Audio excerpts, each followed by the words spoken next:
un jeune homme rendra-t-il pure sa voie? Ce sera en y prenant garde selon ta parole. Je t'ai cherché de ton cœur, ne me laisse pas m'égarer en tes commandements. J'ai caché ta parole dans mon cœur afin que je ne pêche pas contre toi, Éternel. Tu es béni. Enseigne-moi tes statuts. J'ai raconté de mes lèvres toutes les ordonnances de ta bouche. J'ai pris plaisir au chemin de tes témoignages autant qu'à toutes les richesses. Je méditerai tes préceptes et je regarderai à tes sentiers. Je fais mes délices de tes statuts. Je n'oublierai pas ta parole. Le premier verset de la première strophe du psaume 119 nous parle de l'intégrité et de la loi de l'Éternel. Marcher dans la loi de l'Éternel. Bienheureux ceux qui sont intègres dans leur voie, qui marchent dans la loi de l'Éternel. Le verset 9, qui est aussi le premier verset de la deuxième strophe, nous est rappelé que la pureté ne pourra se trouver qu'en prenant garde à la parole de Dieu. Mais qu'est-ce que l'intégrité? J'ai regardé dans le dictionnaire et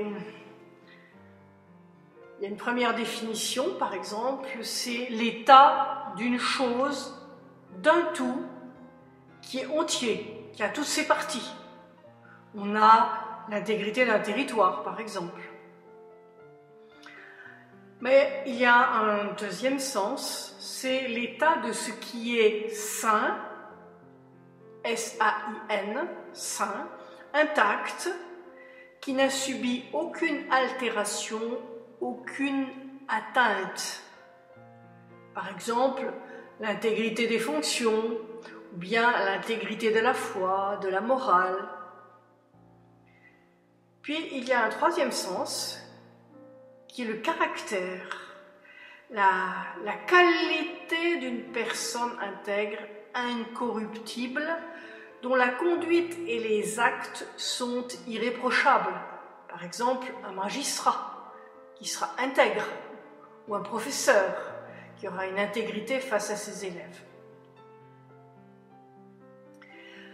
L'intégrité dont il nous est parlé est face à Dieu, bien sûr. Dans ce psaume 119, est la seule garantie de vivre cette intégrité, c'est bien sûr marcher dans la vie d'alliance. Mais souvent, quand on parle de la vie d'alliance, cela ne résonne pas dans nos vies parce que nous avons un petit peu perdu le sens de l'alliance dans notre Occident. Par contre,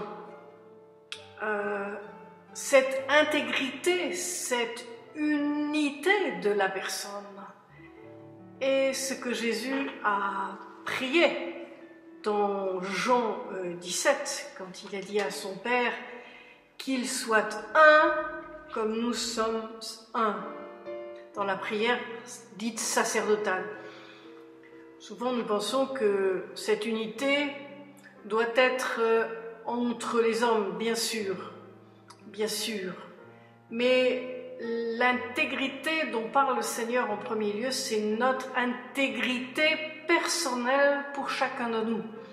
Nous ne pouvons pas être écartelés en nous-mêmes entre des directions différentes. Mais comment pouvons-nous être écartelés? Oh, c'est simple. Vous savez que nous sommes constitués de, on va dire, 3 grandes parties, même si l'image n'est pas très bonne. L'esprit, l'âme, le corps. Alors le corps, c'est la chose la plus visible de notre personne. Notre esprit, c'est ce que Dieu, c'est ce que Dieu nous a donné. Il a soufflé dans l'homme qu'il venait de modeler à partir de la poussière de la terre. Il a soufflé son souffle et il est dit en Genèse 2:9, et l'homme devint une âme vivante. L'âme, c'est tout le côté, j'irais dire, immatériel de notre être que les autres voient, c'est-à-dire notre caractère qui se manifeste par notre volonté, par nos émotions, par notre intelligence, les trois grandes fonctions de l'âme. Et lorsque le Seigneur désire que nous soyons un, cela ne veut pas dire qu'il y ait une dimension qui doit dominer l'autre, mais chaque dimension de notre être, de notre personne, doit être à la place juste où Dieu l'a placée dans la création. Et dans l'ordre de la création, Dieu a mis en prééminence l'esprit, puisque c'est son souffle. Notre esprit fait de nous des êtres avant tout, des êtres spirituels.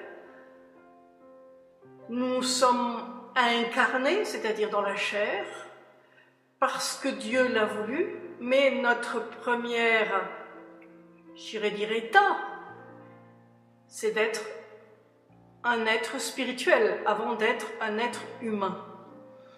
Donc l'esprit doit avoir cette prééminence. C'est par notre esprit que nous touchons Dieu, c'est en quelque sorte notre esprit est le trône du Saint-Esprit, puisque notre corps est dit être son temple, et notre âme va s'incliner en quelque sorte devant notre esprit. Notre âme va servir notre esprit. Notre esprit, c'est ce qui nous permet d'avoir ce contact avec le monde spirituel. À cause de la chute, nous sommes souvent plus conscients du monde spirituel des ténèbres plutôt que du monde spirituel de la lumière. Nous sommes souvent malheureusement plus conscients de cela au lieu d'être au contraire conscients de ce royaume des cieux dans lequel nous sommes appelés à nous mouvoir. Pour ceux qui ont accepté l'œuvre de Jésus-Christ, pour ceux qui sont nés de nouveau, nous sommes appelés à nous mouvoir dans le royaume des cieux. Et Jésus l'a bien dit, je suis avec vous tous les jours. Donc c'est la présence de Dieu qui devrait être beaucoup plus prégnante dans nos vies que toute autre présence. Et très souvent, nous nous lamentons, croyant que Dieu nous a laissés, que Dieu nous a abandonnés, qu'il n'écoute pas, qu'il n'entend pas, alors qu'il a promis sa présence. Est-ce que sa bouche promet, sa main l'accomplit? Donc notre âme est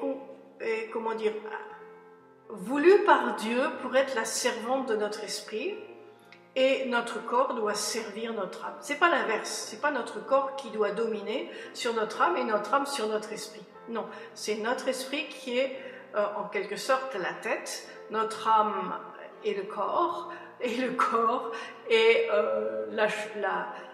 le lieu matériel, physique, dans lequel notre esprit peut se manifester.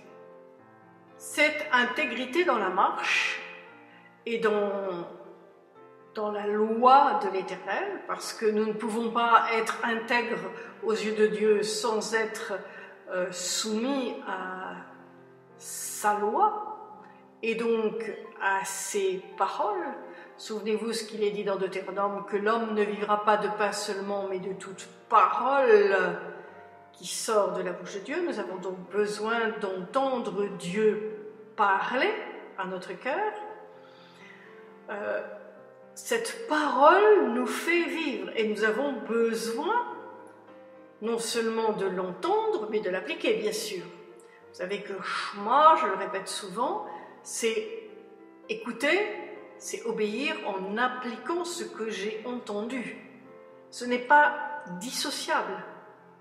Donc, je vais entendre la voix de Dieu, je vais entendre ces paroles qui vont me faire vivre parce que je les entends et que je les applique.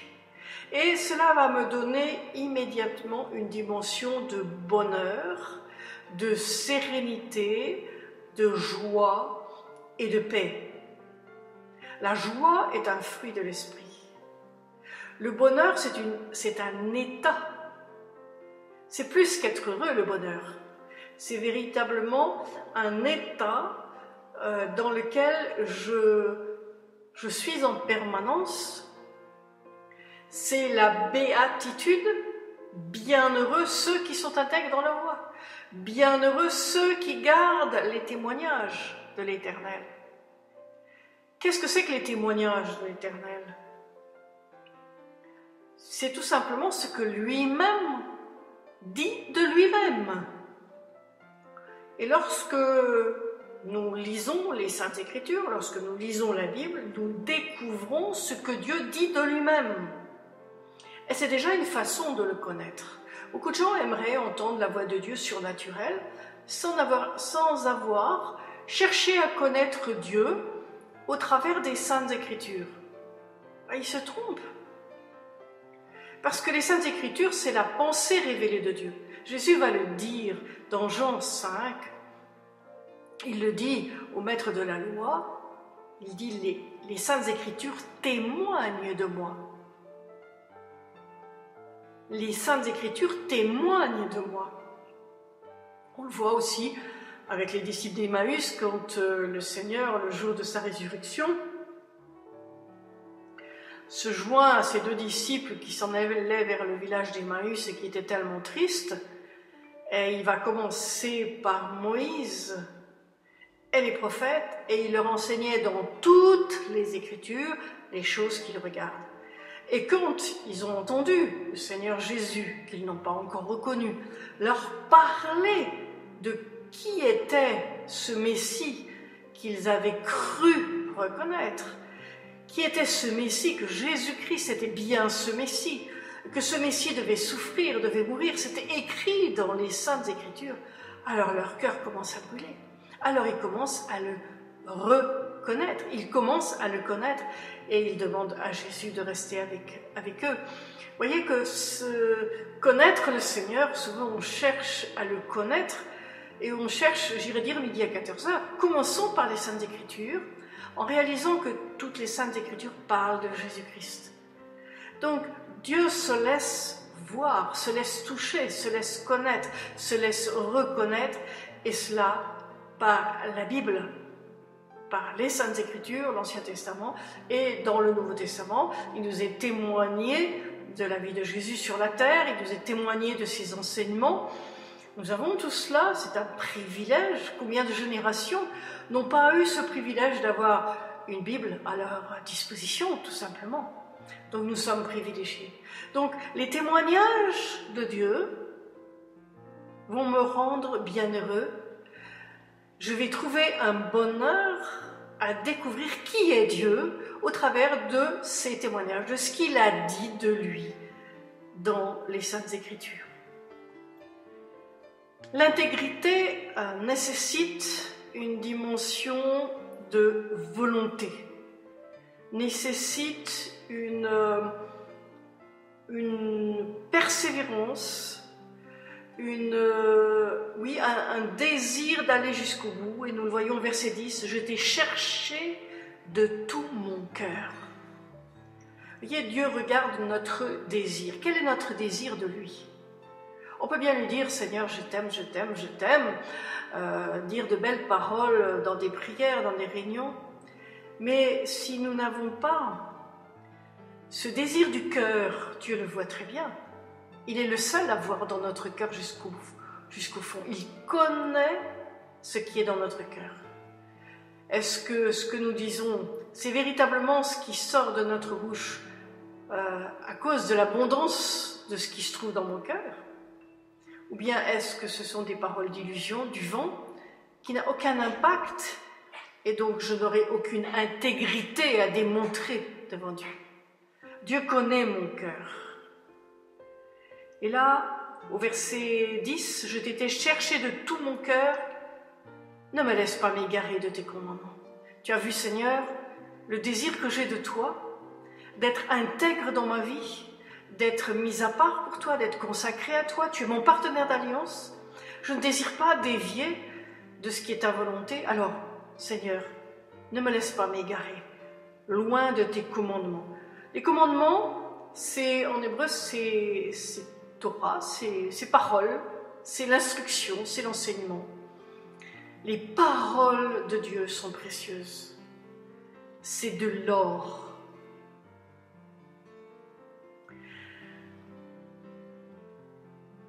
Éternel, j'ai caché ta parole dans mon cœur afin que je ne pêche pas contre toi. Je l'ai caché. Lorsqu'on cache quelque chose, c'est parce que c'est précieux, c'est un trésor. N'oubliez pas que le trésor de l'Éternel, c'est l'alliance. Donc maintenir l'alliance avec Dieu, maintenir la vie d'alliance avec les frères par voie de conséquence, c'est ce trésor que je veux garder dans ma vie afin de ne pas pécher contre Dieu.